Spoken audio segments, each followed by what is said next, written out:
దెయ్యం నువ్వేనా అని. ఆ దెయ్యం కూడా నేను కాదు, అంతకంటే మించి నేనైతే సంగీత్ గారిని దెయ్యంలా పీక్ తింటా అనమాట. అది సినిమాలో తెలుస్తుంది ఎట్లా అని చెప్పేసి. ఫస్ట్ నాకు ఇవ్వకూడదండి, నాకు స్టేజ్ అంటేనే భయం బేసిక్ కదా. నాకు స్టేజ్ అంటే చాలా భయం కదా. స్టేజ్ నేను చూసి భయపడాలి.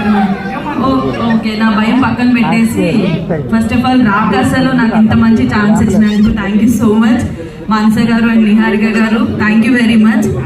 ఒక lady director, lady producer, as a lady artist గా చాలా ప్రౌడ్ గా ఫీల్ అవుతున్నాను. చాలా చాలా బాగుంటుంది సినిమా. చిన్నవాళ్ళ దగ్గర నుంచి పెద్దవాళ్ళ వరకు చూసి ఫుల్ ఎంజాయ్ చేస్తారు. అందరూ ఏప్రిల్ 3 తప్పకుండా చూడండి, చాలా చాలా ఎంజాయ్ చేస్తారు. ప్రతి ఒక్కరి క్యారెక్టర్ కూడా చాలా ఎంటర్టైనింగ్ గా ఉంటుంది. అండ్ ఈ సినిమాలో వర్క్ చేసిన ప్రతి ఒక్కరికి పేరు పేరున థ్యాంక్ యూ సో మచ్. చాలా చాలా సపోర్ట్ చేశారు. Thank you.